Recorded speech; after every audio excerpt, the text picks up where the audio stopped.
తండ్రి, మహిమగల రాజా, మీ యొక్క ఉన్నతమైన శ్రేష్టమైన నామాన్ని బట్టి వందనాలు. మమ్మల్ని ప్రేమించి మరొక దినం మీ భూమి మీద మమ్మను సజీవులు గుంచినందుకు వందనాలు. సజీవుడివైన నిన్ను దేవా సేవించి నిమిత్తమై, మహిమపరచు నిమిత్తమై, నీ సన్నిధిలో నీ చిత్తము నెరవేర్చి నిమిత్తమై మరొక పర్యాయము ఈ సాయంకాల సమయంలో నీ సన్నిధిలో నీ సమకూర్చి నీ ప్రేమను బట్టి వందనాలు. దినమంతట్లో ఆ బాధ్యతలో మీరు ఇచ్చిన సహాయాన్ని బట్టి వందనాలు. ఈ సాయంకాల సమయంలో దేవ నీ నామమును బట్టి నేను అడుగు నిమిత్తమై ఈ సమయాలు మాకు అనుగ్రహించినందుకు వందనాలు. సమయానికే నీ మందిర ఆవరణంలో ప్రవేశించగలిగిన నీ ప్రజలను బట్టి వందనాలు. వారి పూర్తి భాగం వారికి ఇవ్వండి. నీ సన్నిధి యొక్క సుఖము, నీ సన్నిధి యొక్క సంతోషము, యొక్క సంపూర్ణత నీ ప్రజలకు అనుగ్రహించండి. ఇంకా నీ ఉద్దేశంలో ఉన్నవారు మాతో జత చేయబట్టకు సహాయం చేయండి. నీ మీద దృష్టి ఉంచటకు మాకు కృపనివ్వండి. నిర్లక్ష్యంగా ఉన్న వారిని సంధించండి, సరిచేయండి. నీ మందిరంలో కనబడటకు కృపనివ్వండి.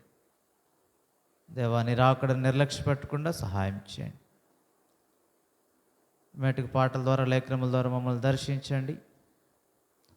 యుక్తమైన ప్రార్థనను ఎదుటి చేయుటకే కృపనివ్వండి. దేవ, మీకు వందనాలు స్తోత్రాలు చెల్లించుకుంటున్నాం. దేవా, సార్వత్రిక సంఘంలో చెదిరిన పరిశుద్ధుల కొరకు కూడా ప్రార్థిస్తున్నాం. వారి వారి అవసరతల్లో చాలిన దేవుడుగా ఉండండి.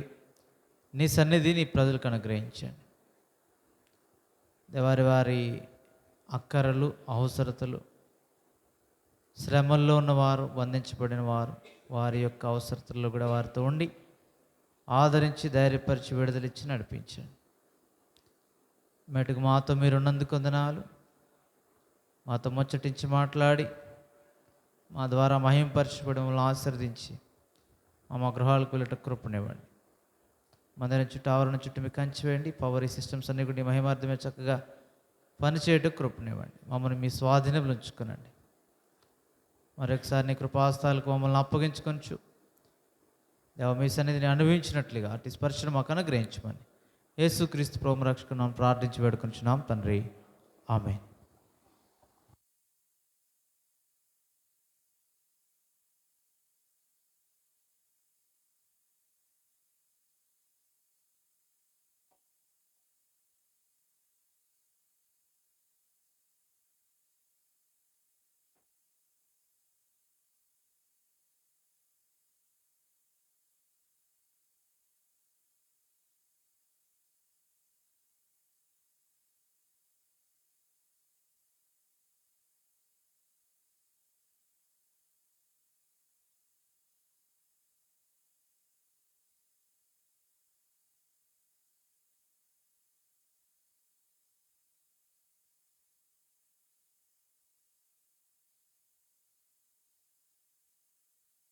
పాట సంఖ్య 492, 486. పాత పాట 492, 486.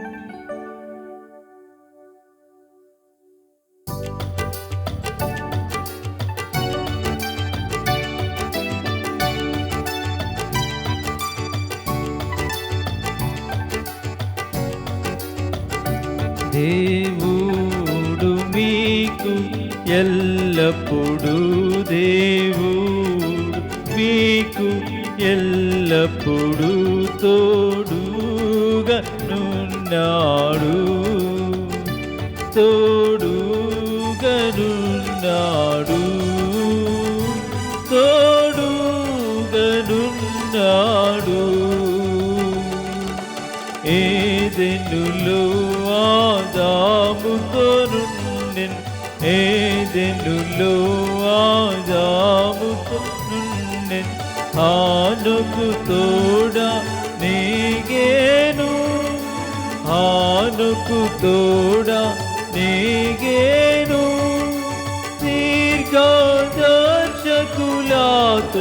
నుండెన్ దీర్ఘదర్శకులతో నుండెన్ ధన్యులు దేవుని కలవారు ధన్యులు దేవుని కలవారు తోడుగనున్నాడు దేవుడు మీకు ఎల్లప్పుడూ దేవుడు మీకు ఎల్లప్పుడూ తోడుగనున్నాడు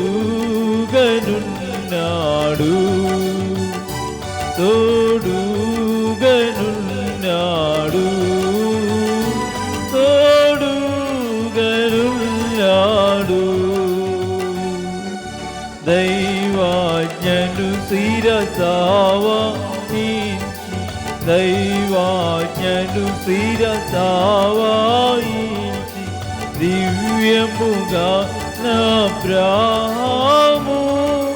దివ్యముగా నబ్రాహాము తన కుమారు ఖండించుటకు తన కుమారుని ఖండించుటకు ఖడ్గమునెత్తిన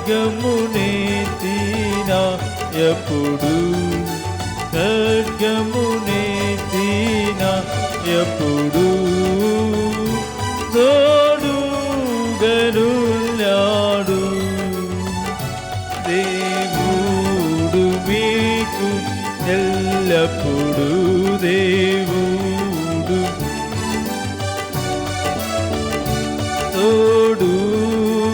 తోడుగనున్నాడు తోడుగనున్నాడు తోడుగనున్నాడు యోసేపు ద్వేషించబడినప్పుడు యోసేపు ద్వేషించబడినప్పుడు గోతిలో త్రోయబడినప్పుడు గోతిలో త్రోయబడినప్పుడు శోధనలో చెరసాలయందు శోధనలో చెరసాలయందు సింహాసన్ మేకినయప్పుడు సింహాసనమేకినయప్పుడు తోడుగనున్నాడు దేవుడు మీకు ఎల్లప్పుడు దేవుడు మీకు ఎల్లప్పుడు తోడుగనున్నాడు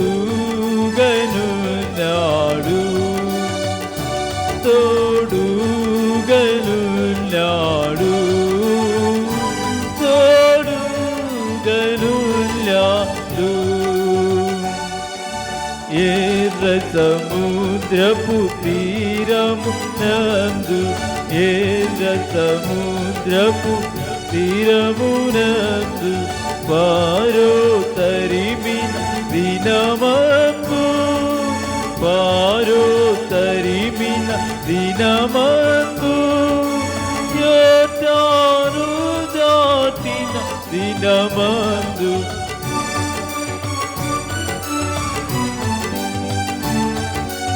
ఎరికో కూలిన దినమందు ఎరికో కూలిన దినమందు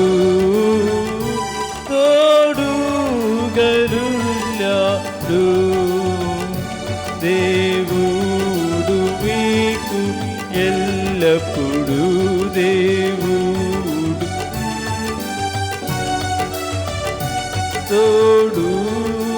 తోడుగనున్నాడు తోడుగనున్నాడు తోడుగనున్నాడు దావీదు సింహమునెదిరించి దావీదు సింహమునెదిరించి ధైర్యాన కూర్చినయప్పుడు ధైర్యాన చీల్చినయప్పుడు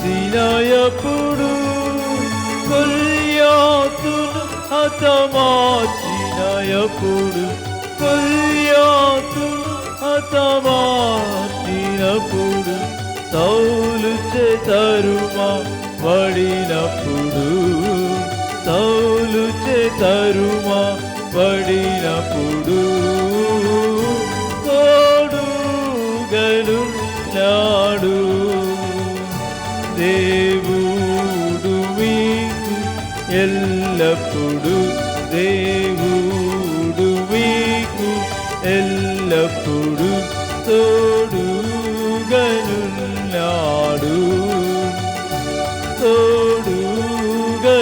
తోడుగలున్నాడు తోడుగలున్నాడు.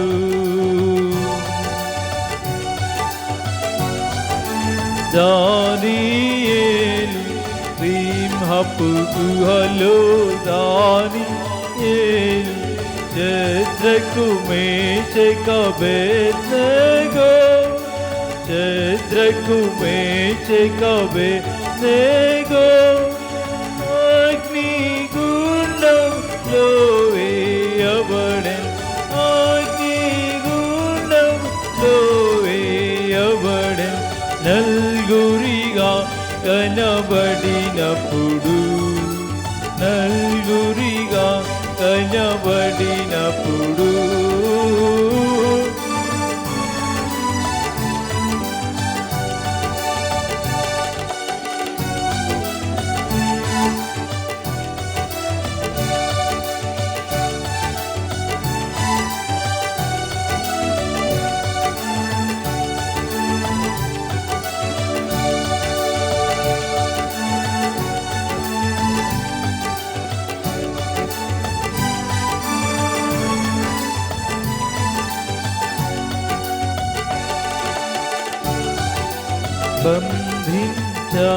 బంధించబడినప్పుడు పౌలు బంధించబడినప్పుడు పేతురు చెరలు నున్నప్పుడు పేతురు చెరలు నున్నప్పుడు అపోస్తలులు విశ్వాసులు అపోస్తలులు విశ్వాసులు హింసించబడినాయప్పుడు హింసించబడినాయప్పుడు తోడుగలున్నాడు దేవుడు మీకు ఎల్లప్పుడు దేవుడు మీకు ఎల్లప్పుడు తోడుగలున్నాడు తోడుగలున్నాడు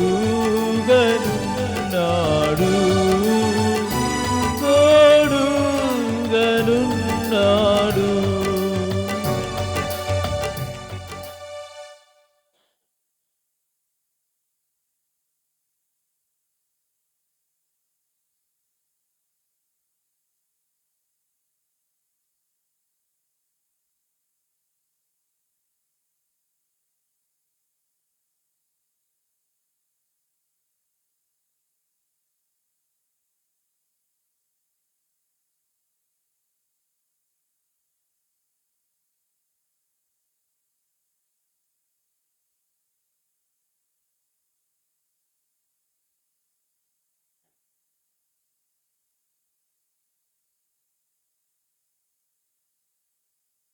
ఐదు వందల 559 559.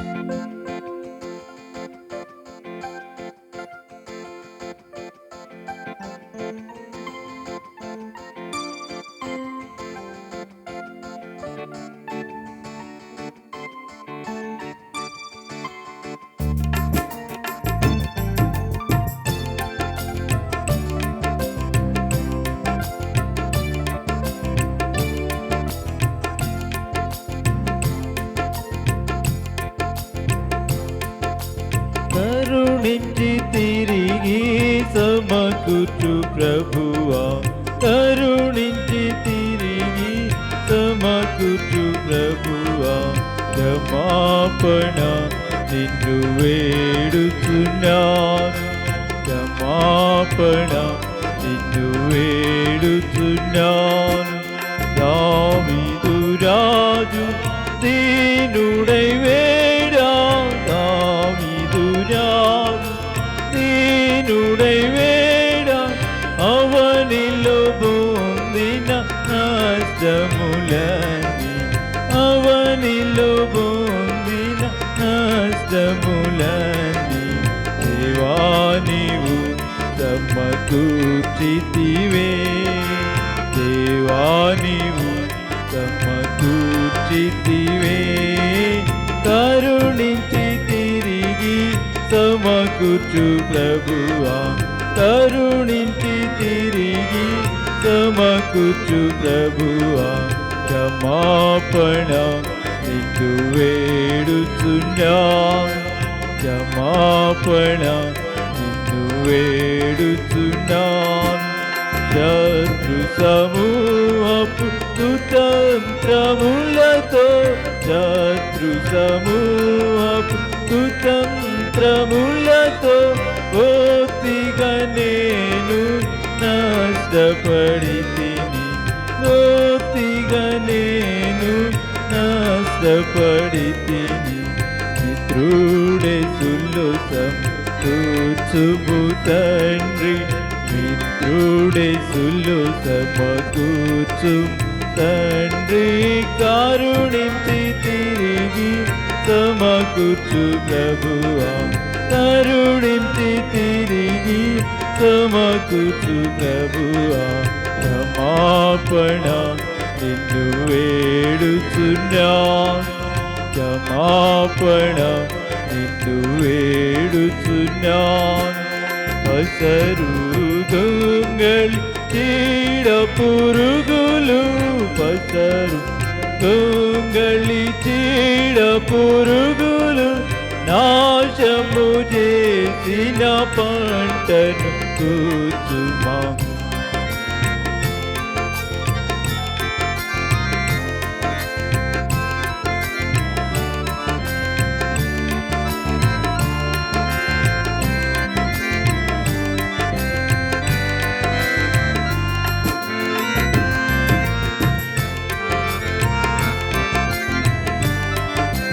కరుణించి తిరిగి సమకూర్చు ప్రభువా, క్షమాపణ నిన్ను వేడుచున్నాను, క్షమాపణ నిన్ను వేడుచున్నాను. ప్రేమ సంతోషానందములను, ప్రేమ సంతోషానందములను ప్రధాన యాజక పోగొట్టుకోండి, ప్రధాన యాజక పోగొట్టుకోండి. ప్రేమాతో నీవు సమకూర్చుమా, ప్రేమాతో నీవు సమకూర్చుమా, కరుణించి ఈ సమకూర్చు ప్రభువా, కరుణించి తిరిగి సమకూర్చు ప్రభువా, క్షమాపణ నిన్ను వేడుచున్నాను, క్షమాపణ నిన్ను వేడుచున్నాను. పాపపు విషముతో నా పాత్ర నిండెను, పాపపు విషముతో నా పాత్ర నిండెను, ప్రభు యేసుండెను పిండిని కలుపు, ప్రభు యేసుండెను పిండిని కలుపు. పాపమరణము తొలగించుమా, పాపమరణము తొలగించుమా, కరుణించి తిరిగి సమకూర్చు ప్రభువా, కరుణించి తిరిగి సమకూర్చు ప్రభువా, క్షమాపణ నిన్ను వేడుచున్నా క్షమాపణ నిన్ను వేడుచున్నా ఆత్మీయ సోమరి తనములో నుండి ఆత్మీయ సోమరి తనములో నుండి ఆత్మనసములానే నీయు పొందితి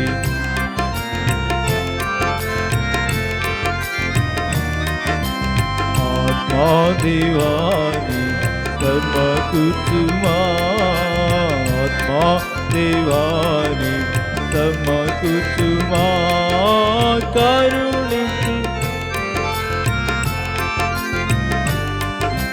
కరుణించి తిరిగి సమకూర్చు ప్రభువా క్షమాపణ నిన్ను వేడుచున్నా క్షమాపణ నిన్ను వేడుచున్నాను పాపము చేసి పడియున్న చోటు పాపము చేసి పడియున్న చోటు రాపుగా నీవు చూపుము ప్రభువా రాపుగా నీవు చూపుము ప్రభువా తోపాగించకైనా కృప చూపుమా తోపాగించకైనా కృప చూపుమా కరుణించి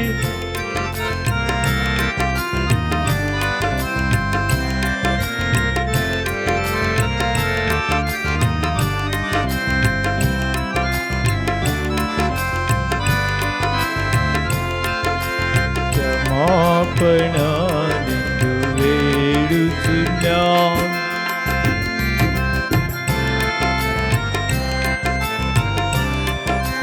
చేసిన పాపము తప్పుకొనక విశ్వాసముతో ఒప్పుకోదు విశ్వాసముతో ఒప్పుకోదు సిలువారక్తముతో శుద్ధి చేయుమా సిలువారక్తముతో శుద్ధి చేయుమా కరుణించి సమకూర్చు ప్రభువా కరుణించి తిరిగి సమకూర్చు ప్రభువా క్షమాపణ నిన్ను వేడుచున్నా క్షమాపణ నిన్ను వేడుచున్నాను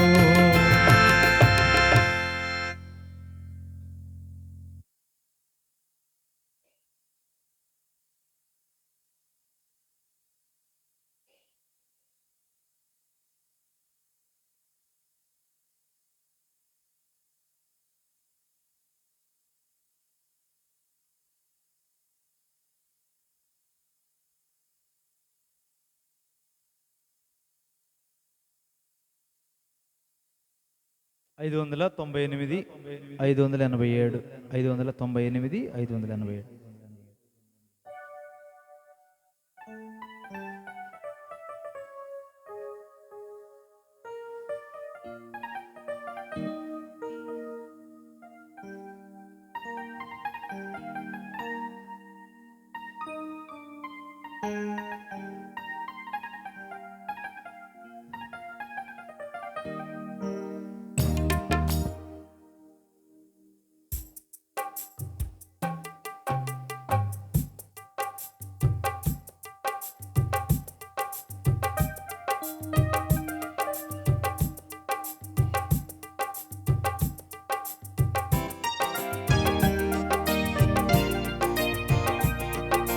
ప్రార్థన వినెడు దేవా ప్రార్థించుమని నా ప్రభువా స్వార్థమునెల్లను ద్రోసి పరిచరితిమి మము చూడు స్వార్థమునెల్లను ద్రోసి పరిచరితిమి మము చూడు పొందిన మేలుల మరచి మందిర సమృద్ధిని విడచి ఉందిన మేలుల మరచి మందిర సమృద్ధిని విడచి ఉందితిమిలలో బాధల్ నిందను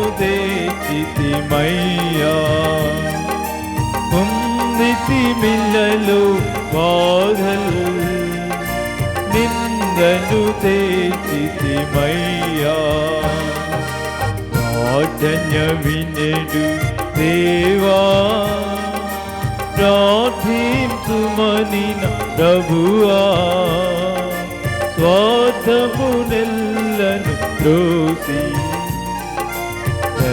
జరితిమిమము చూడు స్వార్థమునెల్లను త్రోసి జరితిమిమము చూడు ఒప్పుకొనుచుంటిమిలలో మా పితరుల వలె మేము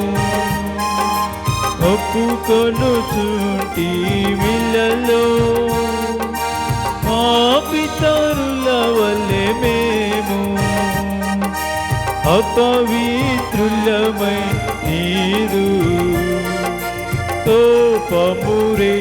కోపమురేపితిమయ్యా అపవిత్రులమై నీదు కోపమురేపితిమయ్యా ప్రార్థన వినెడు దేవా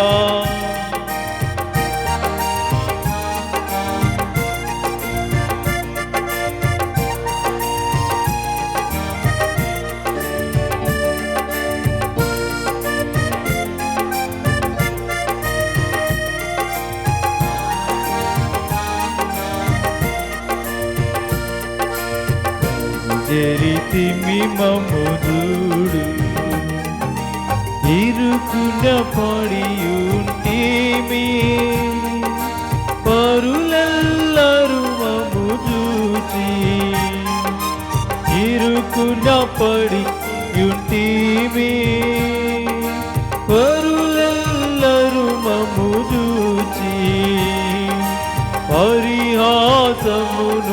చేయా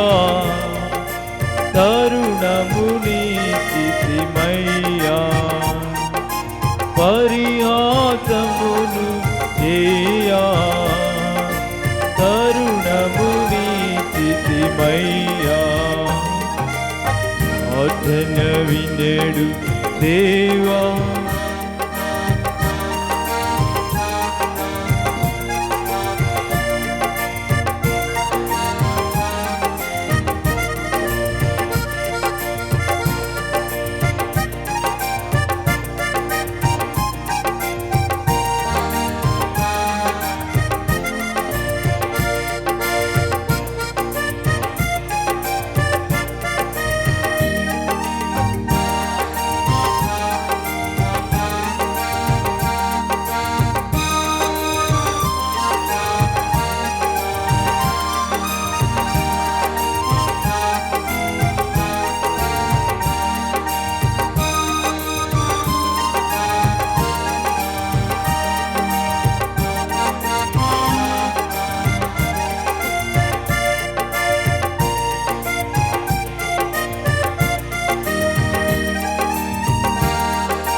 జరితిమిమము చూడు నీ ముఖమును దాచకుము నీ మార్గమును నేర్పించు నీ ముఖమును దాచకుము, నీ మార్గమును నేర్పించు, నింపు నీ ఆత్మను మాలో సంపూర్ణులుగా చేయుమయ్యా, నింపు నీ ఆత్మను మాలో సంపూర్ణులుగా చేయుమయ్యా. ప్రార్థన వినేడు దేవా,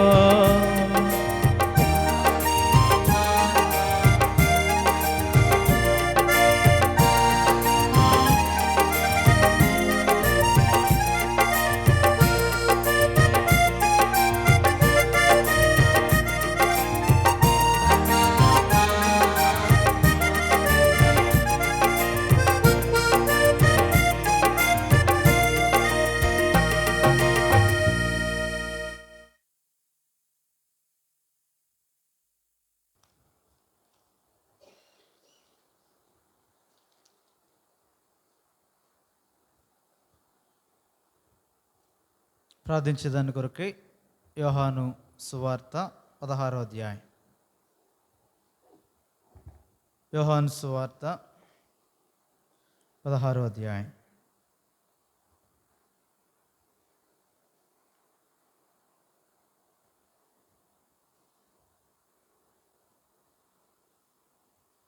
ఇరవై వచనం నుండి మార్చి చూద్దాం.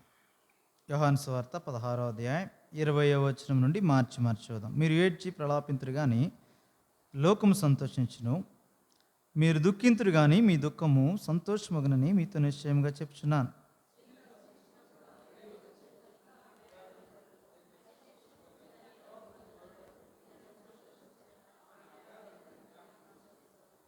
అటువలే మీరును ఇప్పుడు దుఃఖపడుచున్నారు కానీ మిమ్మల్ని మరలా చూచెదను, అప్పుడు మీ హృదయం సంతోషించును, మీ సంతోషమును ఎవడును మీ వద్ద నుండి తీసివేయడు.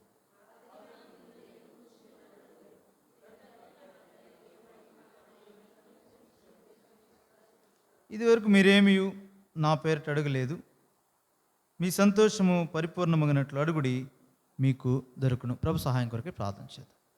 ప్రేమగల తండ్రి, మరొకసారి వందనాలు. నీ కృపను బట్టి ప్రార్థించిన నిమిత్తమైన నీ యొక్క పరిశుద్ధాలయంలోనికి నీ ప్రజలను మనం సమకూర్చినాం. పాటల ద్వారా మీరు ఇచ్చిన వర్తమానాన్ని బట్టి వందనాలు. పరిశుద్ధ లేఖనాలు కూడా మేము ధ్యానిస్తుంటుండగా మీ ఆత్మ సహాయం చేత మీ ఎదుట ఆమోదయోగ్యమైన ప్రార్థన చిత్తానుసారమైనది మేము చేయి నిమిత్తమై, అడుగు నిమిత్తమై ఈ వాక్యం ద్వారా మరొకసారి సంధించండి, మమ్మల్ని సిద్ధపరచండి. ఇక్కడ వచ్చి నీ ప్రజలను ఆశీర్వదించండి. మేటికి నీ పరిశుద్ధ లేఖనాలు ధ్యానిస్తూ ఉంటుండగా కూడి వచ్చిన మాలో ప్రతి ఒక్కరితో మాట్లాడండి. ఎవరి అవసరంతో వచ్చినారో మీరు సమస్తం ఎరిగిన దేవుడు, మనిషిని ఆంతర్యం ఎరిగిన వాడు. మమ్మల్ని తృప్తిపరచండి, నీ వాక్యంతో ధైర్యపరచండి, తృప్తిపరచండి. మీ చిత్తానుసారమైన సంగతులు మాకు అవసరమైనవి మీరు మాకు అనుగ్రహించిన నిమిత్తమై మీ చిత్తానుసారంగా నేను అడుగుటకు కూడా కృపనివ్వండి. మరొకసారి నీ ప్రజలను బట్టి నేను స్తుతిస్తూ చదివిన వాక్యాన్ని విరిచి పంచి ఇవ్వమని యేసుక్రీస్తు ప్రభువు రక్షకునామమున ప్రార్థించి వేడుకుంటున్నాం తండ్రి. ఈ సంగతులు మనకు తెలిసిన సంగతులే. ప్రభువైన యేసుక్రీస్తు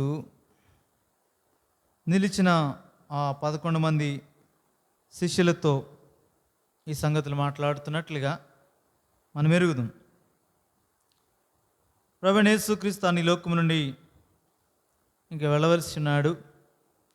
ఆ సమయంలో వారంతా వేదనతో దుఃఖముతో ఉన్న మాట నిజమే శిష్యులు. అయితే పంపబోయే ఆత్మను గురించి మాట్లాడుతూ నేరుగా తండ్రితో వారిని ఐక్యపరిచిన క్రమాన్ని చూపిస్తున్నాడు. ఎందుకంటే వారి హృదయాలు దుఃఖంతో నిండుకొని ఉన్నాయి ప్రభు వెళ్తున్నాడని. సమయం పోయే సంగతులు చెప్దామని ప్రభువుకున్న ఈ దుఃఖ కారణాన్ని బట్టి తన పరిచర్య కాదొకటి, ఆ కారణాన్ని బట్టి ప్రభువైన యేసుక్రీస్తు చెప్పినా శిష్యులు వాటిని వినలేరు. ఆ స్థితిలో వాళ్ళు ఉన్నారు అక్కడ. అందుకే అక్కడ అంటాడు చూడండి 16వ అధ్యాయం 12వ వచనం, నేను మీతో చెప్పవలసినవి ఇంకనూ అనేక సంగతులు గలవు, కానీ ఇప్పుడు మీరు వాటిని సహింపలేరు. ఎప్పుడు ఎంత అవసరమో మార్క్స్ వార్తలు అనుకుంటూ అంటాడు, వినుటకు వారికి శక్తి ఉన్నంత వరకే వారికి బోధించాడు, అంతే మాట్లాడాడు, అంతకు మించి వెళ్ళలేదు. ఉపమాన రీతిగా బోధించాడు. ఆ సంగతులు జ్ఞాపకం చేస్తున్నాడు. అక్కడ వినుటకు శక్తి గల సంగతులే ఇచ్చాడు, అంతవరకు మాట్లాడాడు. ఇక్కడ పరిస్థితిని బట్టి వారు సహించగలిగినంతే మాట్లాడాడు. చెప్పవలసిన అనేక సంగతులు ఉన్నాయి, కానీ వాటిని చెప్తే సహించలేని స్థితిలో శిష్యులు ఉన్న కారణం చేత వాటిని అప్పుడు చెప్పలేదు. నేను నా జీవితంలో కూడా అంతే. సమస్తమైన చెప్పడానికి సిద్ధంగా ఉంటాడు, కానీ అవి తీసుకోవడానికి నీకు నాకు సామర్థ్యత లేని కారణాన్ని బట్టి అనేక పర్యాయములు ఆ సంగతులు మనకు తెలియపరచబడవు. సమయం కొరకే, శక్తి కొరకే, తగిన శక్తి గలవారు వచ్చే వరకు కూడా ప్రభు యొక్క ప్రత్యక్షతను ఆపుతాడు. అదే ఎఫ్ఎస్సి పత్రికలో అంటాడు 1వ అధ్యాయంలో. చూడండి, ఎఫ్ఎస్సీలకి రాసిన పత్రిక 1వ అధ్యాయము 16వ వచనం నుండి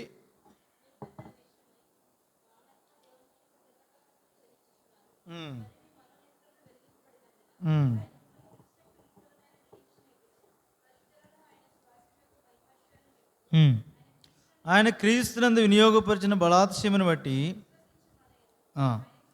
ఆయన చూపుచున్న తన శక్తి యొక్క అపరిమితమైన మహాత్మ్యం ఎట్టిదో తెలుసుకున్న వల్లని తను తెలుసుకున్నట్టు ఎందు మీకు జ్ఞానమును ప్రత్యక్షతను గల మనస్సు అనుగ్రహించినట్లు నేను.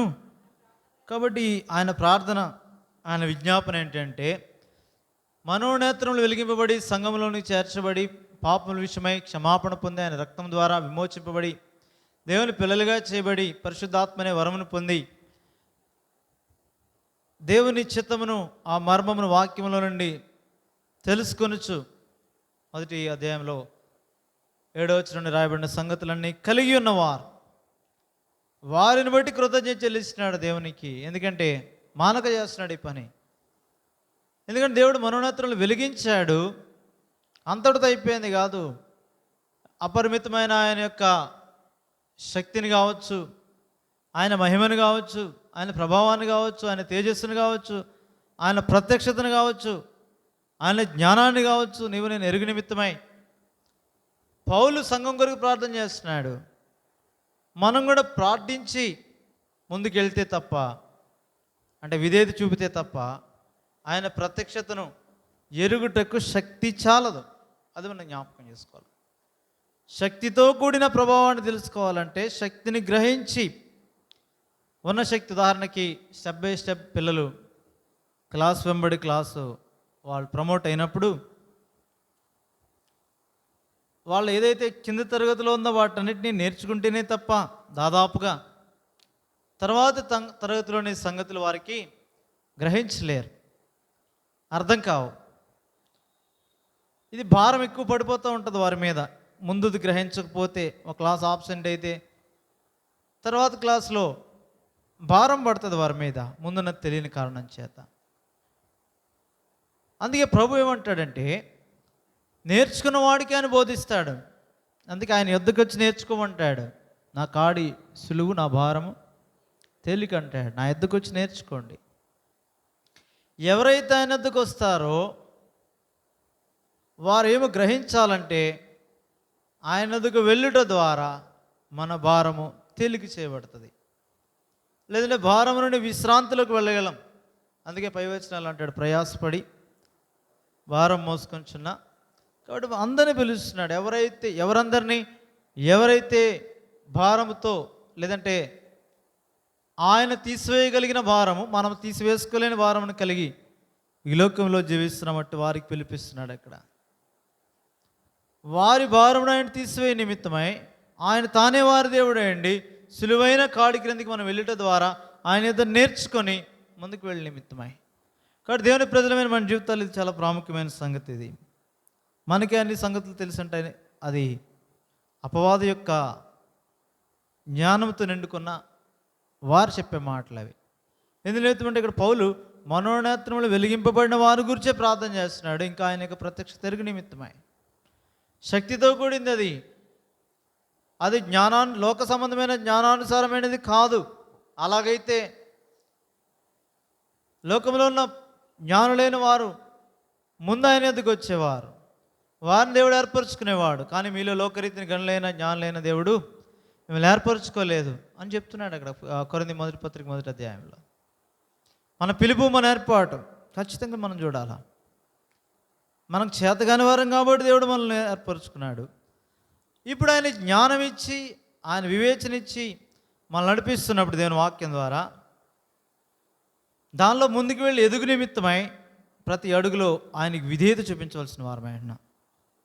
ఎంతగా ప్రభువుకు విధేయత చూపిస్తామో అప్పుడు తర్వాత చేసే పని ఆయన చెప్తాడు, మార్గం చూపిస్తాడు.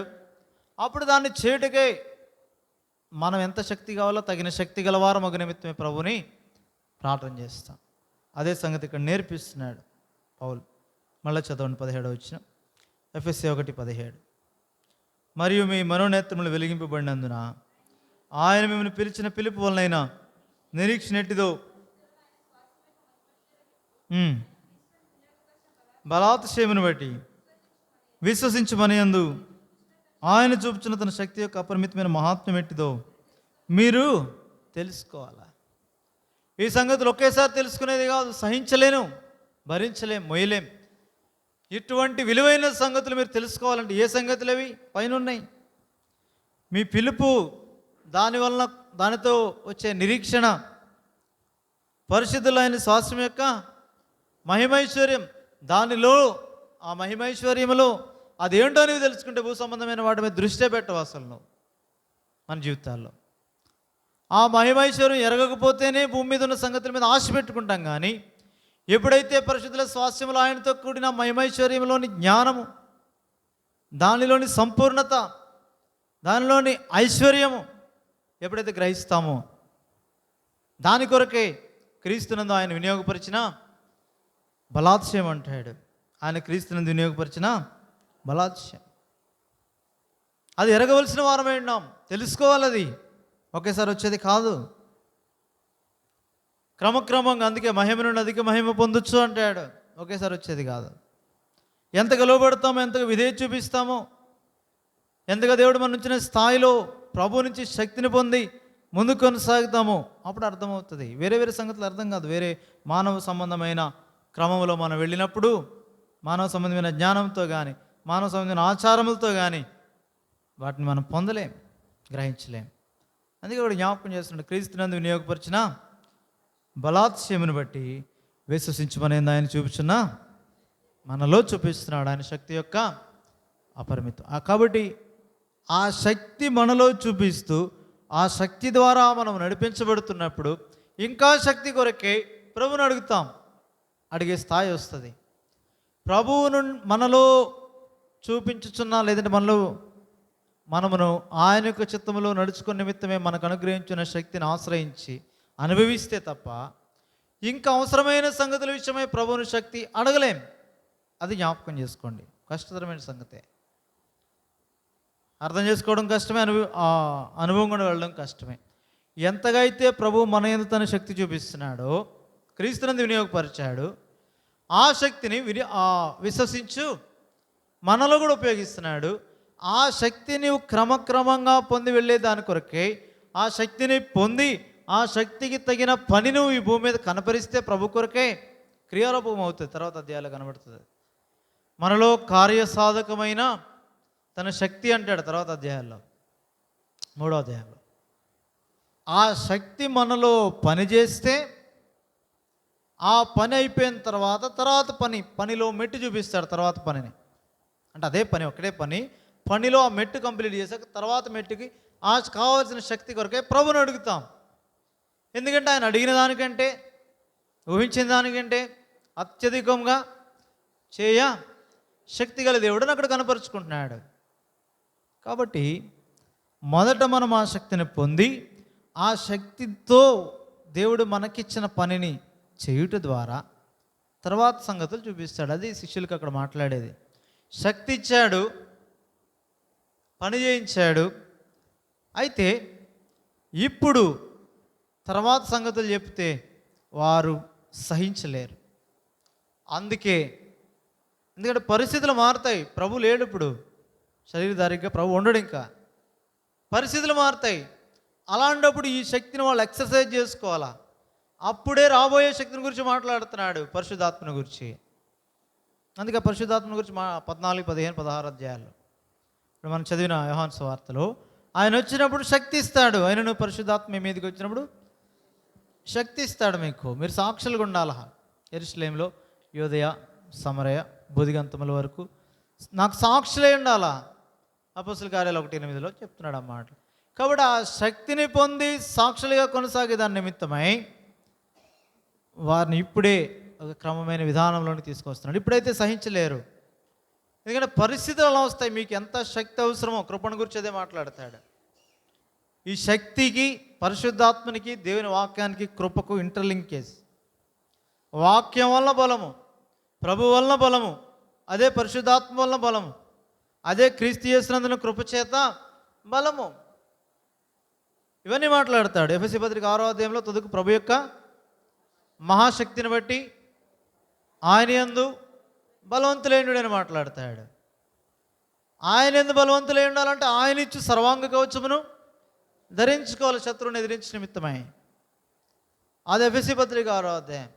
తిమోతి 2వ పత్రిక 2వ అధ్యాయంలో నా కుమారుడా క్రీస్తు యేసునందున్న కృప చేత, ఆ బలం వేరే. కృప వెంబడి కృప ఆయన ఇస్తున్నాడు. అట్టి రీతిగా ఎవరికైతే ఎక్కువ పని ఉందో వాళ్ళకి ఎక్కువ కృప. ఎఫెసీ 4:7 ప్రకారం అయితే మనలో ప్రతి వానికి క్రీస్తు అనుగ్రహించి వరం యొక్క పరిమాణం చొప్పున కృప ఇవ్వబడింది. ఆ కృప ఎక్కడి నుంచి పొందుతున్నాము అంటే యోహాను సువార్త 1:6 ప్రకారం ఆయన పరిపూర్ణతలో నుండి మనమందరము కృప వెంబడి కృపను పొందుతున్నాం. కాబట్టి ఈ కృప ద్వారా బలవంతులమయ్యే ఆధిక్యత, ఈ కృప కోసం ప్రభుని అడగాల. ఆయన యందు ఉన్న మహాశక్తిని పొంది నిమిత్తమై దేవుడిచ్చి సర్వాంగ కవచం ధరించుకొని ఆ శక్తి గలవారమై పోరాడు నిమిత్తమై ప్రయాసపడాలా, దాని కొరకు ప్రార్థించాలా. చివరిలో ఉంటుంది అన్నమాట. మెట్టుకు పరిశుద్ధాత్మ అనే శక్తి, పరిశుద్ధాత్మ ద్వారా కలిగే శక్తిని కూడా నువ్వు పొందాలా. ఇవన్నిటికీ మూలం ఒకటి ఉంది, అదేంటంటే దేవుని వాక్యం వల్ల మీరు బలవంతులైండుడి. అది జ్ఞాపకం చేస్తున్నాడు. ఇవి ప్రభువుని మనం అడగవలసిన సంగతులు, మనకు బలమిచ్చే సంగతులు ఇవి ప్రభువుని అడిగినప్పుడు ఎప్పుడు అడగగలం? మొదట అది నీకు బలమైతే ఆ బలమును నువ్వు ప్రభు కొరకు ఖర్చు పెడితే అడగగలవు. లేని ఎళ్ళ దాని నుంచి నీకు బలం వస్తుందని తెలియకుండా నువ్వు అడగలేవు. ఒకవేళ నోటితో అడగొచ్చేమో, కానీ కార్యరూపం దాల్చుతుంది. కారణం ఏంటంటే అనుభవపూర్వకంగా అడవలసిన సంగతులు అవి. వారు ప్రభు కోసం నిలబడి అడిగారు, నువ్వు కూడా నిలబడి అడగాల. ప్రభు నీకు ఇచ్చిన శక్తిని ఆల్రెడీ దాన్ని ఉపయోగిస్తూ అడగాల. లేని ఎడల అది ఆ ప్రత్యక్షతలోని మనం రాలేము. అందుకే ఇక్కడ పౌలు ఇలా మాట్లాడాడు. అందుకే తర్వాత మళ్ళీ ఎఫెసీ పత్రిక 3వ అధ్యాయంలో అదే కృపను, అదే శక్తిని గురించి మాట్లాడతాడు. చూడండి 7వ వచనం, 3వ అధ్యాయం 7వ వచనం. దేవుడు కార్యయోగ తన శక్తిని బట్టి నాకు అనుగ్రహించిన కృపావరము చొప్పున నేను ఆ స్వార్థకు. కాబట్టి ఆ శక్తిని బట్టే, ఆ కృపను బట్టే ఆ బలం వస్తుంది. ఆ పునరుద్ధాన బలమును కలిగి ఆయన నాకు ఇచ్చిన కృపావరం చొప్పున ఆ సువార్తకు నేనేమయ్యాను? పరిచారకుడు. దేవుడు అప్పగించిన పనికి పరిచారకుడు, దేవునికి పరిచారకుడు. దేని ద్వారా? దేవుడిచ్చే శక్తిని బట్టే, దేవుడిచ్చే పని చేసే కృపను, ఆ యొక్క శక్తిని బట్టే, కార్యయోగ శక్తి. దాని గురించి అంటాడు 20వ వచనంలో, మనలో కార్యసాధకమైన తన శక్తి చొప్పున మనం అడిగి వాటన్నిటికంటేను ఊహించే వాటన్నిటికంటేను అత్యధికముగా ఆయనే చేసేవాడు. ఆయనే శక్తి గల దేవుడు. దానిని మనం అప్పుడు ఆశ్రయించగలం. లేని ఎడల మన జీవితం నామకార్థంగా ఉంటుంది. అదే చాలా జాగ్రత్తగా ఉండాలి. ప్రభుని అడిగేస్తాం, ప్రార్థన చేసేస్తాం, ఆయన శక్తి ఇస్తాడు. కానీ ఆ శక్తి మీద ఆధారపడకుండా మన సొంత ఇచ్చను, సొంత శక్తిని బట్టి, సొంత ఆలోచన బట్టి, సొంత ధనాన్ని బట్టి, సొంత సంగతులను బట్టి, నీతో ఉన్న సొంత జ్ఞానాన్ని బట్టి, బలాన్ని బట్టి వాడుతూ వెళ్తే ఆయన ఇచ్చిన శక్తి నీవు వాడని కారణాన్ని బట్టి ఆయన చిత్తానుసారంగా నీవు పనిచేయని కారణాన్ని బట్టి ఆయన శక్తి యొక్క మహాత్మ్యము నీకు తెలియదు. ఎప్పుడైతే ఇవన్నీ కాదు, నాకు దేవుడిచ్చే శక్తి కావాలి, ఆయన ఇచ్చాడని దాని మీద ఆధారపడి కొనసాగుతావో, ఆయన శక్తి ద్వారా పని చేస్తావు. ఆయన శక్తిని ద్వారా పని చేసినప్పుడు ఆ శక్తి ద్వారా నీకు కార్యం కనబడుతుంది అక్కడ. దాన్ని పౌలు కొరింథీ 2:4 అంటాడు, మాలో మరణము మీలో జీవమును కార్యసాధకం అవుతున్నాయి. పని జరుగుతుంది. ఎందుకంటే మాకు ఎక్కడుంది శక్తి? ఇంటి మంటి ఘటములలో మా ఐశ్వర్యంతో నింపాడు ఆయన. ఆయనది శక్తి, మాది కాదు. ఈ మహిమైశ్వర్యం అని మాట్లాడుతున్నాడు ఎఫెసీ పత్రికలో. అక్కడ కూడా అదే మాట్లాడాడు. కొరింథీ ఒకసారి ఆ మాట చూద్దాం. 4వ అధ్యాయం, కొరింథీ 2వ పత్రిక 4వ అధ్యాయము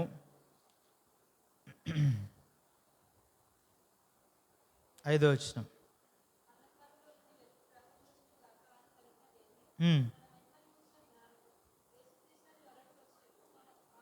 మా హృదయంలో ప్రకాశించను గనుక మేము మమ్మల్ని గురించి ప్రకటించుకున్నట్లేదు, కానీ క్రీస్తు యేసుని గురించి ఆయన ప్రభువనియు మమ్మల్ని గురించి యేసు నిమిత్తం మేము పరిచారకులమని ప్రకటించున్నాము. ఆయనను ఆ బలము మామూలమైంది కాదు, కానీ దేవునిదై ఉండినట్లు ఈ మా మంటి ఘట్టములలో దేవుడు ఈ ఐశ్వర్యంతో నింపాడు. మాకు కలదు ఈ ఐశ్వర్యం. ఏంటి ఐశ్వర్యం? ఎఫెసీ పత్రికలో చెప్పాడు, క్రీస్తునందు వినియోగపరిచిన బలాత్క్షేమను బట్టి విశ్వసించమని ఆయన చూపుచున్న తన శక్తి యొక్క అపరిమితమైన మహాత్మ్యం అది. అక్కడ మాట్లాడాడు స్పష్టంగా. అయితే ఇక్కడ చూస్తే ఆ బలాధిక్యం, ఆ బలము మాది కాదు, అది దేవునిదే ఉండినట్లు ఈ మంటి ఘటాల్లో ఆ మహిమైశ్వరం ఐశ్వర్యం మాకు కలదు, మాకుంది. దాని గురించి చెప్తున్నాడు. అందుకొరకే 12వ వచనంలో, కావున మాలో మరణం మీలో జీవమును పని జరుగుతుంది. పని చేసేవాడు ఆయనే, శక్తి ఇచ్చేవాడు ఆయనే, బలం ఇచ్చేవాడు ఆయనే. ఈ బలాధిక్యం మాదిగా దేవుంది.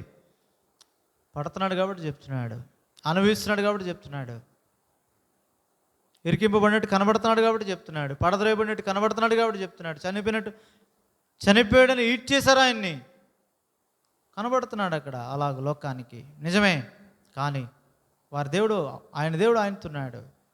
ఈ బలాధిక్యం వాళ్ళది కాదు, దేవునిది ఏంటినట్లు ఈ మంటి ఘటములలో ఐశ్వర్యం మాకు కలదు. ఏంటి ఐశ్వర్యం అంటే, మృతులలో నుండి యేసును లేపిన వాని ఆత్మ మీలో నివసించినాడు. అలా చావునుకులైన మీ శరీరమును కూడా ఆత్మ ద్వారా మిమ్మను జీవము చేసే ఆత్మది. ఆ పరిశుద్ధ ఆత్మ యొక్క శక్తి అనుభవిస్తూ వెళ్ళారు వారు. వారికే కాదు, నీకు నాకు ఇచ్చాడు. మనం ఏం తక్కువ వాళ్ళం కాదు. ఒకళ్ళు నీవు నేను తగ్గించుకొని మాకెందుకు అంది శ్రమలు, మాకంత పని కాదు, మేము పౌలు లాంటి వాళ్ళం కాదు అనుకున్నావేమో ప్రియుడా. కాదు, నీ కొరకే, నీ కొరకు కూడా పునరుద్ధాన శక్తి ప్రభు వాళ్ళని కోరుతున్నాడు. మా వల్ల ఏమవుతుంది అనుకున్నావేమో, మా మట్టుకు మేము చూసుకుంటే చాలా అనుకున్నావేమో, నీ యొక్క ఆత్మీయ జీవితంలో మా మట్టుకు మేము బాగున్నాం, మా ఆత్మీయంగా మేము బలపడుతున్నాం చాలా అనుకున్నావేమో. కాదు, పౌలు అలాగ అనుకుంటే పత్రికలు వచ్చేవి కాదు, పేతురు అలా అనుకుంటే సువార్త వెళ్ళేది కాదు, యోహాను అలా అనుకుంటే పరలోక ప్రత్యక్షత నీకు నాకు వచ్చేది కాదు. శిష్యులు అలాగ లేరు. ఒక దినం సహించలేకపోయారు, మరొక దినం కోసం ఎదురు చూచారు, శక్తి పొందారు. ఇప్పుడు చెప్తున్నారు శక్తితో కూడిన కార్యాలు.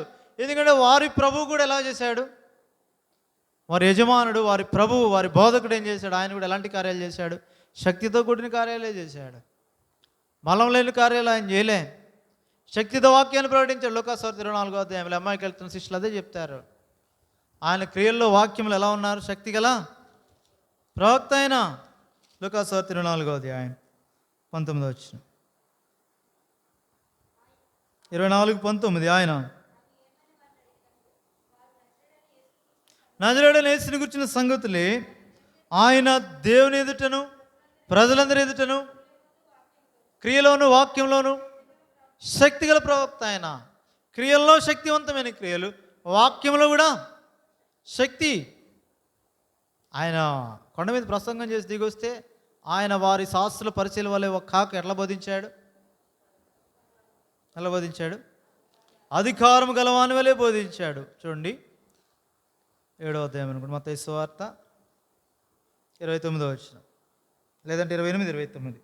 మత్తయి సువార్త 7వ అధ్యాయం కొండ మీద ప్రసంగం అయిన తర్వాత చివరి మాటలు. యేసు మాటలు చెప్పి ముగించినప్పుడు జన సమూహంలో ఆయన బోధకు ఆశ్చర్యపడుచుండ్రి. ఏలైనగా ఆయన వారి శాస్త్రుల వలె గాక అధికారం గలవాని వలె వారికి అధికారం. కాబట్టి పంపబడిన వాడు అటు అధికారంతో బోధించగల సమర్థుడు, క్రియలోను వాక్యములోను దేవుని ఎదుటను ప్రజలందరి ఎదుటను ఎలా ఉన్నాడు? శక్తిగల ప్రవక్త. ఆయన ఉన్నాడు కాబట్టి ఆయన శిష్యులు ఉన్నారు. ఆయన శిష్యులు ఉన్నారంటే నీవు నేను ఉండబద్దులమై ఉన్నాం. క్రియలోను వాక్యంలోను అధికారం, దేవుడిచ్చిన అధికారం మనకి ఎల్లప్పుడూ ఉండేది. మారిపోయే అధికారం కాదు, భూలోక రాజ్యాలు కాదు మనకి. ఎల్లప్పుడూ నిలిచిండే అధికారం ఇచ్చాడు. మోసపోయే యోషువ క్రమం మారుండొచ్చు, కానీ వారి దేవుడు ఆయనే. దేవుడు మారలేదు. నీ విషయం నా విషయం అంతే. ఈ భూలోక రాజ్యములు మారొచ్చేమో కానీ ఆయన రాజ్యం నిరంతరము నిలిచిండే రాజ్యం అది. ఆ రాజ్యంలో ఎవరున్నారు? నీవు నేనే. మనము తన తండ్రి యొక్క దేవునికి ఒక రాజ్యం. ఆ రాజ్యమైన నీవు నేను మార్పు చెందేవారం కాదు. రాజ్యం విషయంలో ఆయన మార్పు లేని వాడు నిన్ను నన్ను కూడా అక్కడ పెట్టాడు మార్పు లేని వారముగా. అంటే ఏ విషయంలో? ఆయన రాజ్యంలో నుంచి మనం తీసేయడానికి కాబట్టి అధికారం లేదు. అదే అక్కడ జ్ఞాపకం చేస్తున్నాడు. ఇప్పుడు అట్టి శక్తిని గురించి, అట్టి మహాత్మ్యాన్ని గురించి అనుభవించిన వాళ్ళు చెప్తున్నారు. ఇక్కడ రుచి చూచిన వారు చెప్తున్నారు, అభ్యాసం చేస్తున్న వారు చెప్తున్నారు. వారిలో నీవు నేను ఉండాలని ప్రభు కోరుతున్నాడు. ఎందుకంటే తాను అలాంటి వాడే. తానేమి లోపల రహస్యంగా చేసుకుంటాం కాదు. ఇప్పుడు కుటుంబంగా మేము బాగుంటే చాలు, వ్యక్తిగతంగా బాగుంటే కాదు. ఆయన ఏం చేశాడు? ప్రజలందరూ ఎదుట చెప్పాడు. దానికంటే ముందు దేవుని ఎదుట. ఇవి రెండు ప్రాముఖ్యం, ఇవి రెండు అవసరం. ఈ రెండు చేయబద్దులమైన ఖచ్చితంగా. మొట్టమొదటి దేవుని ఎదుట, రెండవది ప్రజలందరి ఎదుట. ఎక్కడ నిన్ను పెట్టాడు అక్కడ. వాక్యం క్రియలోను వాక్యంలోను శక్తిగల ప్రవక్త. శిష్యులు అలాగున్నారు. వారు కూడా మొదట దేవుని ఎదుట, అపోస్తలుల కార్యాలు 1వ అధ్యాయంలో వాక్యాన్ని పెట్టుకొని దేవుని ఎదుట. 2వ అధ్యాయంలో ఎక్కడికి వచ్చేసారు? ఫీల్డ్లోకి వచ్చారు. ప్రజలందరి ఎదుట క్రియలోను వాక్యంలోను శక్తిని చూపించారు. చూపించి చెప్తున్నారు, ఈ శక్తి మాది కాదు. 3వ అధ్యాయంలో ఏమంటారు వారు? పేతురు యోహానులు, శక్తి చేతను మా శక్తి మా బలం అనుకుంటున్నారేమో, కాదు. దీనివల్ల చదవండి ఒకసారి అపోస్తలుల కార్యాలు 3వ అధ్యాయంలో. ఆ గుంటివాడిని లేవనెత్తిన తర్వాత 3వ అధ్యాయము అపోస్తలుల కార్యములు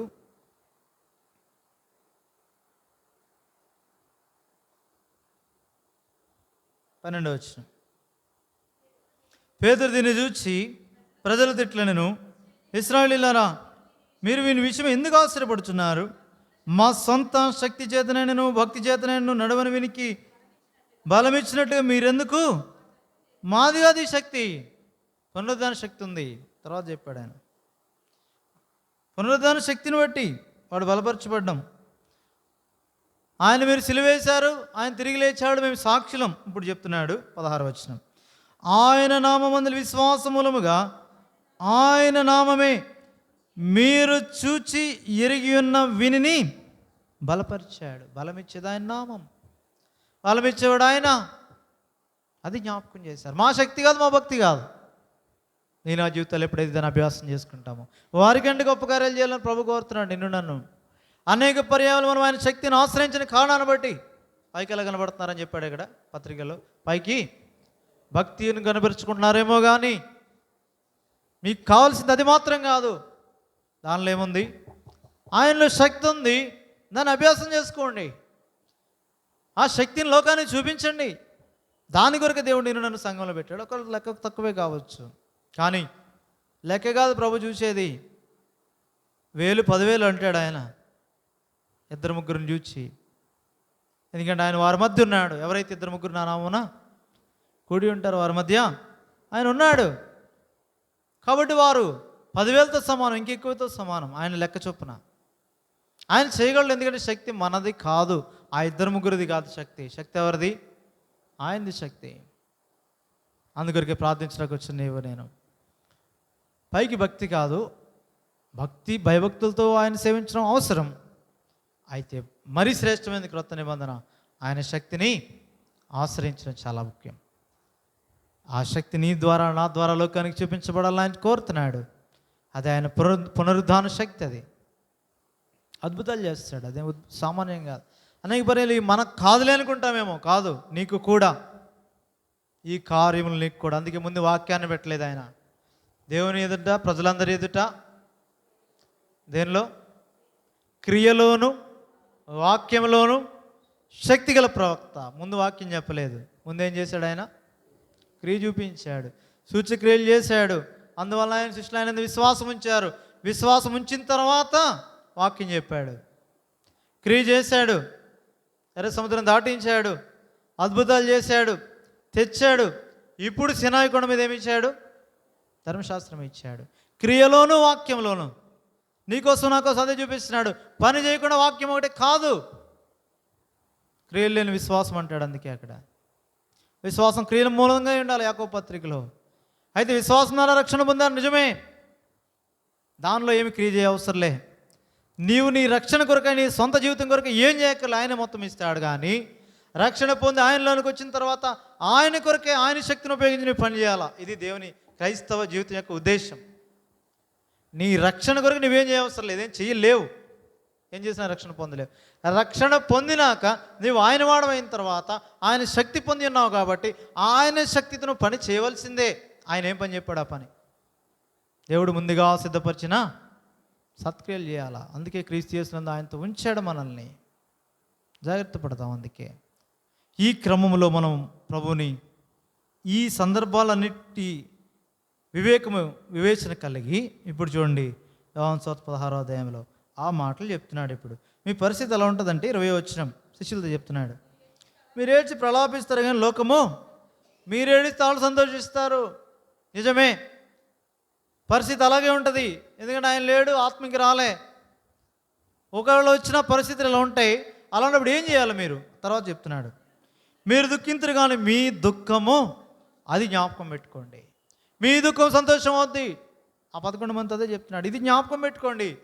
మీరు కలవరపడద్దు, దుఃఖపడద్దు. నిజమే, దుఃఖం మీకు వస్తుంది, ఏడ్చి ప్రలాపిస్తారు, లోకం సంతోషించే దినాలు అవి. అయితే ఒకటి జ్ఞాపకం చేసుకోండి, మీ దుఃఖం ఏమవుతుంది? సంతోషం అవుతుంది. 21వ వచనంలో దానికి ఒక ఉదాహరణ చెప్పాడు, ఒక వృత్తాంతం చెప్పాడు, ఒక ఎగ్జాంపుల్ చెప్పాడు, ఒక మాదిరి కనిపరిచాడు. అలాగుంటుంది. ప్రసవించి స్త్రీ విషయం మాట్లాడిన తర్వాత ఏం చెప్తున్నాడు? 22వ వచనం, ఇప్పుడు దుఃఖపడుతున్నారు కానీ మిమ్మల్ని మరలా చూస్తా, అప్పుడు మీ హృదయం సంతోషించును, అప్పుడు ఇంకా మీ సంతోషంను ఎవడు మీ వద్ద నుండి ఎవడు తీసేయలేడు.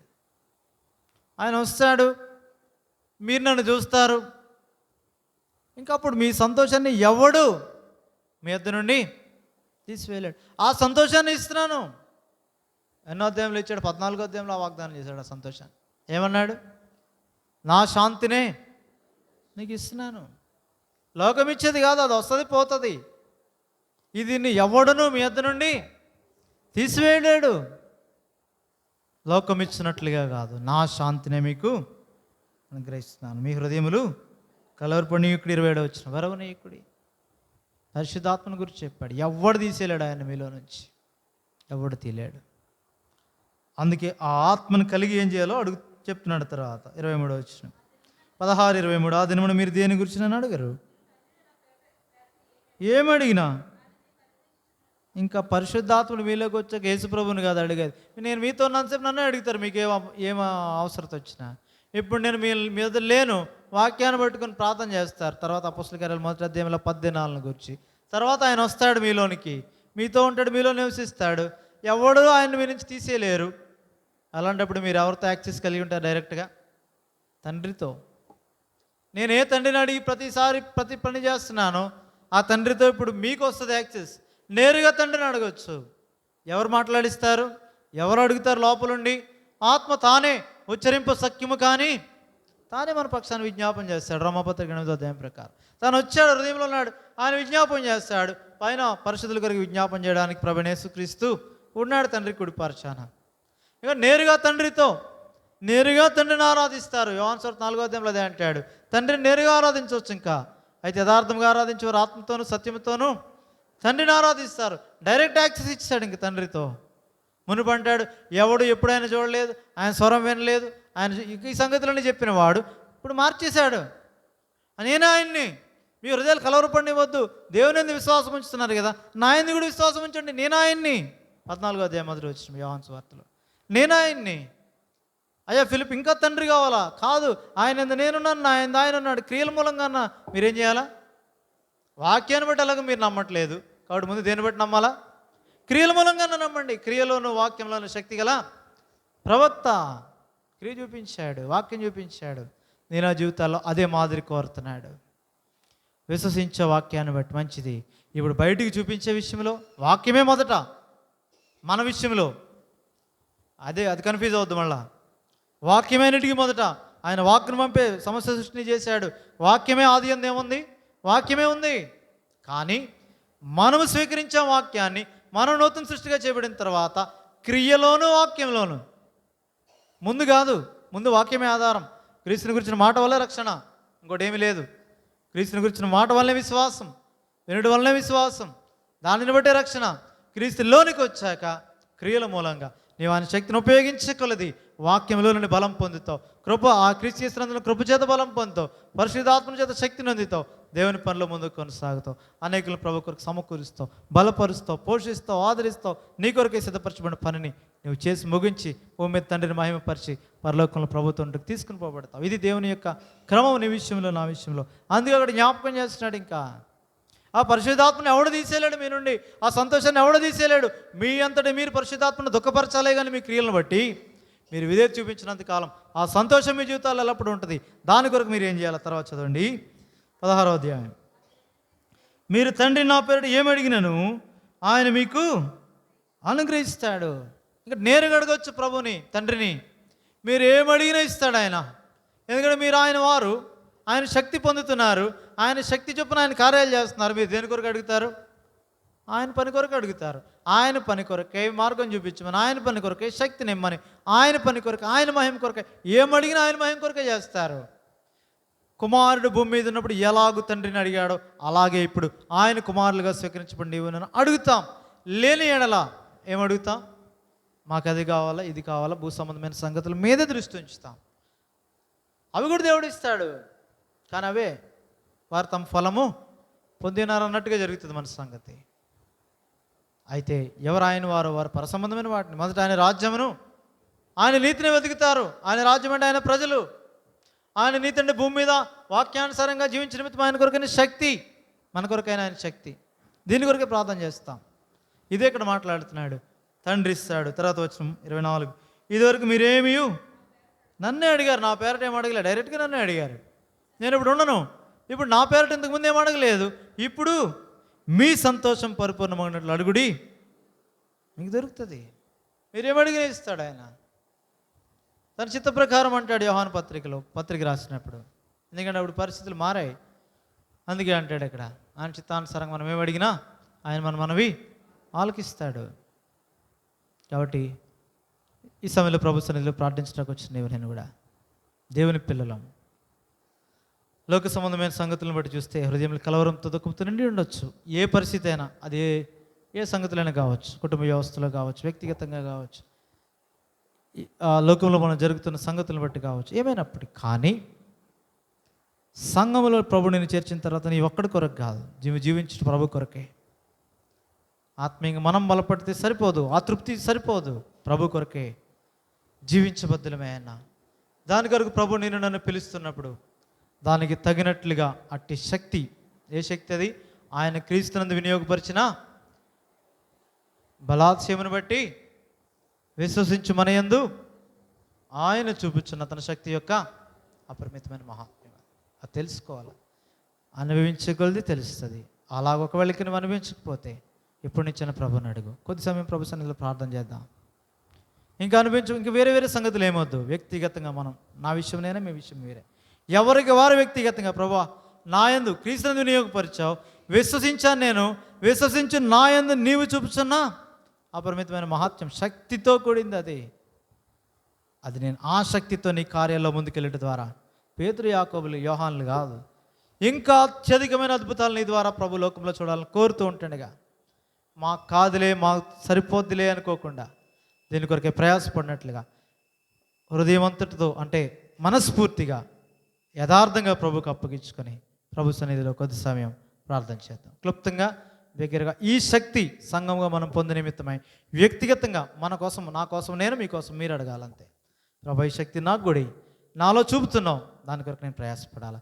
దాని కొరకు నీ మహిమను కేవలం భక్తి కాదు, ఆయన శక్తిని ఆశ్రయించుట, ఇలాగ ఆశ్రయించడం ద్వారా మనం అద్భుతాలు చేయడం నిమిత్తమై ప్రభు చూస్తూ ఉంటుండగా అలాగూ ప్రార్థించి పొందుటకే ప్రభు సహాయం చేయండి. ప్రార్థన చేయండి.